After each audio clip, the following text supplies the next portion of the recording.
Então, falar um pouco sobre o histórico, como surgiu a questão das redes de reaproveitamento de água, né? Por que se começou a estudar isso?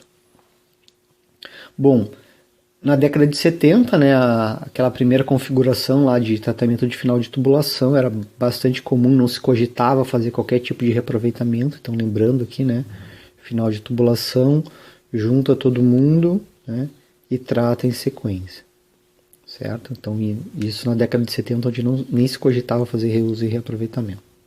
Então, o que esses tratamentos aqui? Geralmente eram tratamentos, né, de efluentes químicos e biológicos, físico-químicos, né? Tu vai ter um filtro, tu vai ter um sistema de flotação, um sistema de decantação, um sistema de degradação biológica, um sistema de degradação química, né? Depois tu vai gerar esses micro-organismos que vão fazer sua degradação, vão crescer, então tem que remover esses micro-organismos de tempos em tempos, né? E no fim, depois que tiver tudo purificado, tu vai despejar.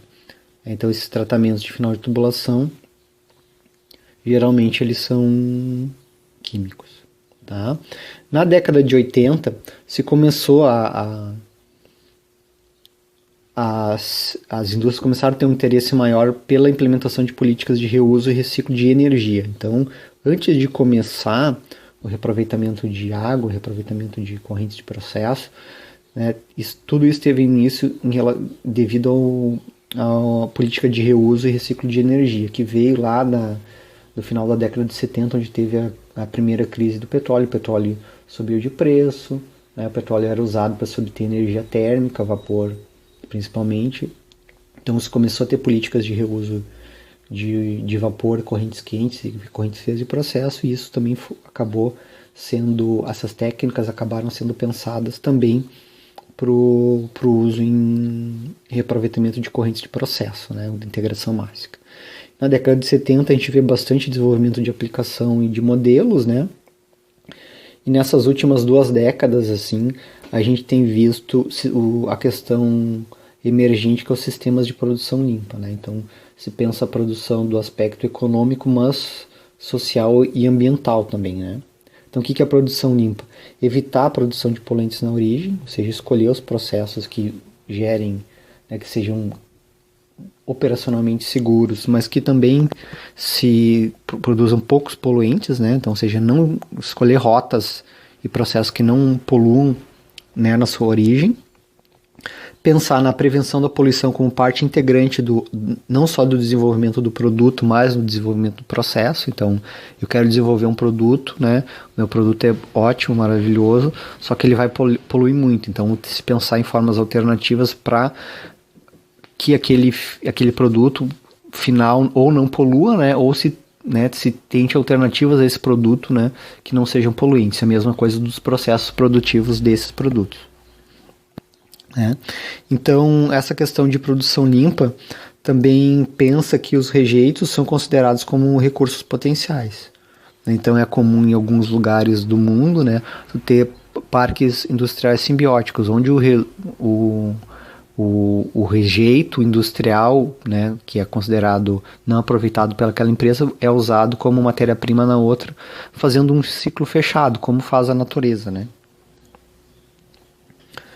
E por último, né, pensar que qualidade significa não só um produto que atenda as pessoas em relação ao custo e à qualidade, mas também que tenha um impacto mínimo sobre a saúde e o ambiente. Ou seja, qualidade é o ambiente, né? A qualidade está relacionada a poluir menos, né? Os benefícios para o ambiente. Então, quais os potenciais de ganho, tá, que a gente tem com esse tipo de técnica?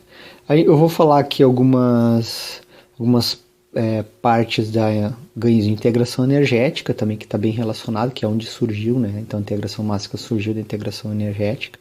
Então aqui a gente tem vários exemplos aqui. Isso aqui era uma tabela retirada da Agência Internacional de Energia, que é bastante antiga, não sei se ela está disponível ainda, né?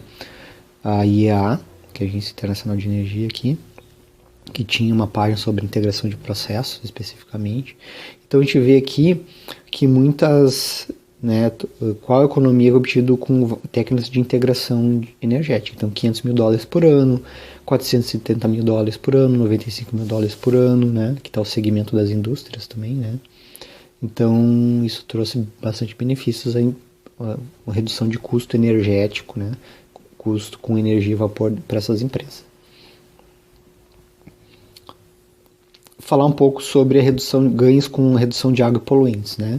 Então, isso aqui é uma tabela da FEPAM, da Fundação Estadual de Proteção Ambiental do Rio Grande do Sul, né?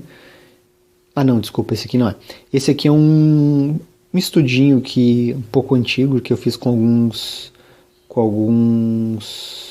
artigos, né, que eu vi em relação artigos e livros que eu vi em relação ao potencial de redução de água em vários segmentos. Então, aqui tem essa autora aqui, Fontana, apresentou um exemplo teórico onde com técnicas de reaproveitamento se conseguiu economia de até 90%.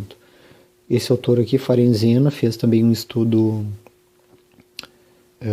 aplicado a curtumes, né, onde viu o potencial de até 70% de redução de água. Esse aqui também, Ragnava, também fez um trabalho em curtumes, onde se reduziu não só o consumo de água, mas químicos também que se usava, né, no processo de curtimento. Alguns exemplos de petroquímica aqui, né, desses autores, né. Então, os respectivos redução de consumo de água, né, e alguns exemplos teóricos também que mostraram o potencial de redução de água. Então, a gente fica ali numa média de 50% mais ou menos do potencial de redução. Agora, eu vou mostrar para vocês, por exemplo, se a gente aplicasse tudo isso em todas as empresas, nas maiores empresas do nosso estado, né? Então, falando aqui do Rio Grande do Sul, então isso aqui é uma tabela da FEPAM, da Fundação Estadual de Proteção Ambiental, que eu me confundi com a passada, né? Então, a gente tem aqui algumas empresas, essa tabela é bem antiga, de 2001 já, então bastante antiga, mas mostra os maiores geradores de efluentes, tá? Aqui no Rio Grande do Sul, então a Riocel, que hoje não é mais Riocel, é Celulose Rio Grandense, a Ceval Alimentos, que agora é da empresa Dupont, essa Celulose Cambaracho, que nem existe mais, também ela fechou, algumas cervejarias, uma metalúrgica, empresa petroquímica, agora é do Grupo Braskem, essa empresa que também não sei se existe mais, é a refinaria Alberto Pasqualini da Petrobras. Então, se a gente pegar assim, esses dados aqui, teria que tirar aqui alguns, porque não existe mais, né? Mas se a gente pegar a somatória total de efluente gerado por dia, isso daria mais ou menos 26 piscinas olímpicas, né?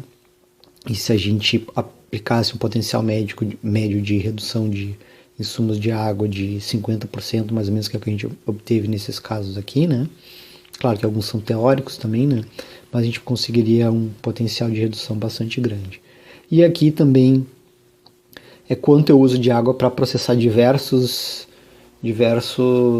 insumos. Essa tabela também é um pouco antiga, existem tabelas mais novas aqui, né? Então, por exemplo, para papel já não se usa tanta água assim para fazer papel, né? Então isso aqui é insumos químicos, né? Mas a gente tem uma ideia aqui. Aqui são alimentos, né? Que também alguns já se consegue uma redução maior de uso de água para processar por ave ou por quilo de alimento gerado, né? Mas a gente vê que é uma quantidade bem grande, né? E além desses potenciais de ganho de uso, tem outros potenciais indiretos, como por exemplo incentivos fiscais, né? Então, em algumas regiões do Brasil a gente já sabe que existe cobrança pelo uso da água, que começou na região de São Paulo, né? A gente vê que o governo holandês também tem vários incentivos fiscais para redução de consumo energético e redução de poluição, né? Que acaba impactando na redução de impostos, né?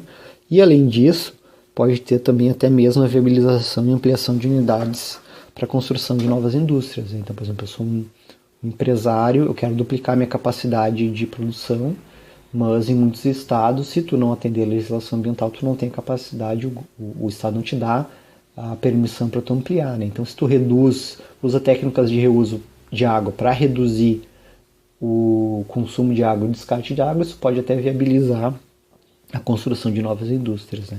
E sem falar também em todo o marketing social, né? Chegar e fazer um comercial mostrando que tu reduziu em 30% o consumo de água e mostrar quanto tu conseguiu quanto tu conseguiu reduzir, né? E quanto isso teve de impacto no meio ambiente, e talvez teus ganhos em termos de valoração da marca seja maior ainda do que teus ganhos relativos especificamente ao teu custo operacional, né? Então a gente outros potenciais de ganho, né? Por exemplo, existem parques industriais simbióticos, né? Na Dinamarca, Holanda, Austrália e Estados Unidos, né? Onde como eu falei anteriormente, o rejeito de umas indústrias dentro daquele parque é usado como insumo em outras. Então se montou um parque industrial pensando de que os rejeitos gerados circulariam nas indústrias e no final esse rejeito gerado seria o menor possível. Né? E aplicação de técnicas também de uso da água em outras partes, né? Então doméstico, né? Agricultura, no comércio, existem hotéis que fazem uso de água, né? Existem alguns prédios já que fazem reaproveitamento de água, prédios públicos, prédios de moradia, né? Algumas fontes de água industriais que são reaproveitadas, né, na agricultura e várias outras formas, né, de se obter benefícios.